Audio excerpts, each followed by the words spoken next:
ಚೇಳೂರಿನಲ್ಲಿ ಕರ್ನಾಟಕ ದಲಿತ ಸಂಘರ್ಷ ಸಮಿತಿ ಜಿಲ್ಲಾ ಸಂಚಾಲಕ ಕಡ್ಡೀಲು ವೆಂಕಟರಮಣ ನೇತೃತ್ವದಲ್ಲಿ ದಲಿತ ಸಂಘಟನೆಗಳ ಒಕ್ಕೂಟದಿಂದ ಪ್ರತಿಭಟನೆ ಹಮ್ಮಿಕೊಳ್ಳಲಾಗಿತ್ತು. ಚೇಳೂರು ಕೃಷಿ ಮಾರುಕಟ್ಟೆ ಸಮೀಪದಿಂದ ತಾಲೂಕು ಕಚೇರಿಯವರೆಗೆ ಪ್ರತಿಭಟನಾ ರ್ಯಾಲಿ ನಡೆಸಿ ಘೋಷಣೆ ಕೂಗಲಾಯಿತು.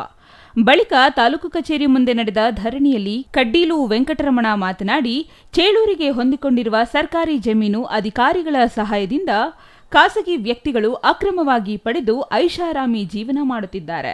ಕೂಡಲೇ ಸಂಬಂಧಿಸಿದ ಅಧಿಕಾರಿಗಳು ಎಚ್ಚೆತ್ತುಕೊಂಡು ಸರ್ಕಾರದ ಆಸ್ತಿ ಕಾಪಾಡಬೇಕು ಎಂದರು.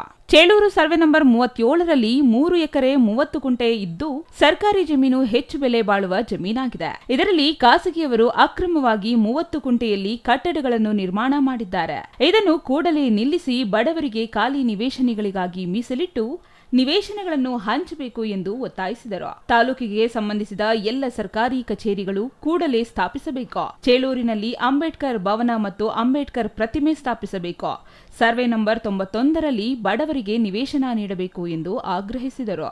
ಚೇಳೂರು ಆಸ್ಪತ್ರೆಗೆ ಎಲ್ಲಾ ಮೂಲ ಸೌಲಭ್ಯಗಳನ್ನು ಒದಗಿಸಿ ಮೇಲ್ದರ್ಜೆಗೆ ಏರಿಸಬೇಕು. ರಾಷ್ಟ್ರೀಕೃತ ಬ್ಯಾಂಕ್ ಸ್ಥಾಪಿಸಬೇಕು.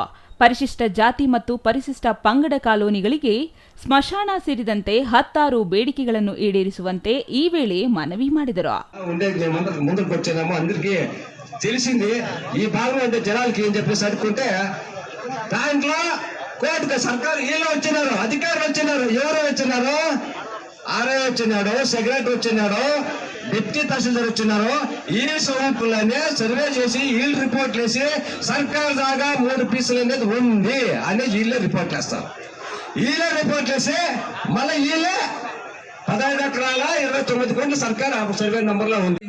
ఇది లేక అల్లాడుతా ఉంటే వాళ్ళతో కూడా ఎవరు అనకుండా ఈ భాగంలో దౌర్జన్యంగా దీనికి కొంచెము ఆ పక్క 2 గుంపులను కూడా సపోర్ట్ చేసుకొని వాళ్ళ పరంగా మాట్లాడతారు. కానీ పాప పేదవాళ్ళ పరంగా ఎవరు నాకేమన్నా అడగల, నా ఎవరికి నేనే అడగల, నా స్వార్థం ఏమన్నా ఉంటే ఆపత్తుగా నేను దుడ్లు ఇప్పించుకొని గమనైపోతా ఉంటా. అయితే మాది ಸಿದ್ಧಾಂತಕ್ಕೆ వచ్చింది. మేము ಪೀಕಿಸ್ಟಪ್ಪ ನಾಯಕತ್ವದ ಪಂಚಾಯಿತಿಯಿಂದ ఉన్నాం.